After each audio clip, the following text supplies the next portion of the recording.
Hello tu selamat kan. So kalau tak ada Hello tu, confirm lah sekarang dia mungkin lepak sekali dengan Michael Jordan, Michael Jackson kan. Max Verstappen up into the lead. That's how I like it. Russell's now going to have a go, and he goes past his teammate. What a getaway we have seen. Hi guys, bertemu kembali dalam channel Yon Shuffler. Everyday I'm shuffling. Gitu. So hari ni kita nak review sikit season 2020 untuk F1.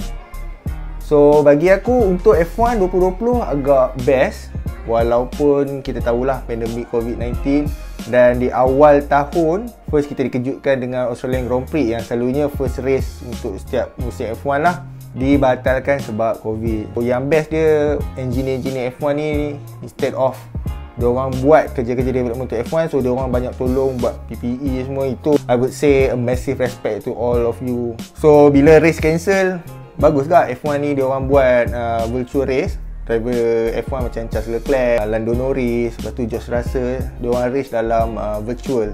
I've never looked so good.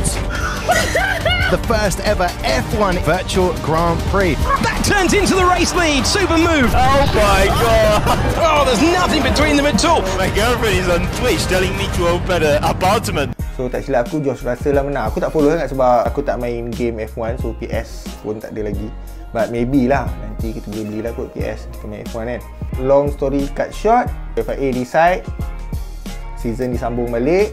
A new season and a new decade for Formula One. And whilst the world continues to fight against COVID-19, we are back. Dan kita race macam biasalah, cuma tak ada race dekat negara-negara Asia. Yang ada cuma kebanyakan race dekat Europe lah.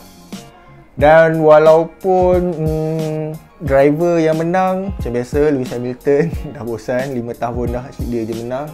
Lepas tu constructor champion Mercedes. Tapi di sebalik semua tu kita adalah benda-benda yang bagi aku best.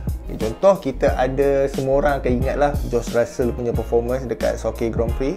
Dia gantikan Lewis Hamilton yang positif COVID. Dan aku harap kenapalah Lewis Hamilton masa tu dia tak positif untuk lama sangat. Bukanlah doakan benda yang buruk, cuma kalaulah George Russell diberi peluang untuk tebus balik, dia dah hampir menang tau dekat Sochi Grand Prix tu. Tapi next week dia tu Lewis Hamilton dah sihat, so kita tak dapat tengok lah George Russell tebus balik. Dia dah almost menang tapi macam mana kan, kita hanya mampu merancang, Tuhan lah yang menentukan segalanya. Dan lepas tu kita ada nama-nama baru. Pierre Gasly menang Italian Grand Prix. Gasly wins the Italian Grand Prix. Oh my god, yes! David beats Goliath. Lepas tu kita ada Sergio Perez menang dekat Grand Prix yang George Russell kalah tu. I'm really watching Sergio Perez win in Sakhir. Good guys finish first. Lepas tu kita tengoklah season 2020 untuk Ferrari. Aku tak tahu apa jadi dengan Ferrari kan. Charles Leclerc out, memang macam tak perform. Walaupun aku anticipate that dia akan bersaing dengan Max Verstappen lah. Sebastian Vettel awal-awal lagi Ferrari dah announce dia takkan sama kontrak dengan Ferrari. So kalau aku kat tempat set pun aku rasa macam, bukanlah macam tak best lah, tak sedap kan. Tapi okey lah, at least dia orang clear things out awal-awal. Bukanlah hujung season terkapai-kapai set nak cari tim baru semua kan. Lepas tu Max Verstappen macam biasalah Red Bull, aku rasa okey. Max Verstappen je seorang okey, cuma Alex Albon, you are not ready for Formula 1 I guess. Dia performance dia okey, cuma bagi aku dia tak boleh satu level dengan Max. Dan mungkin lah untuk 2021 ni bila ada Sergio Perez dalam tim Red Bull, aku rasa mungkin akan bagi saingan sikit. Dan mungkin Sergio Perez boleh tolong Max untuk kejar Mercedes. And then kita ada McLaren, okey, finish ketiga keseluruhan. Lando Norris performance memang aku rasa okey, makin improve. Dan aku rasa dalam 3-4 tahun lagi kalau dia stay dengan McLaren, mungkin tak nampak kan, mungkin kalau dia join Ferrari ataupun Red Bull ataupun mungkin Mercedes, mungkinlah kita akan berpeluang untuk tengok Lando Norris jadi champion. Personally aku nak Max Verstappen lah yang akan menang World Champion dulu sebab he's very talented kot. Untuk William, I don't know what's wrong. William dulu nama yang gah. So macam biasa adalah 3-4 tahun tak perform. Membolas Fittipaldi, lepas tu kita ada Atkins, lepas tu Russell pun tak boleh nak bawa. Tapi aku rasa untuk Russell ni sebab kenderaan tu lah, untuk kereta yang William provide tu tak cukup.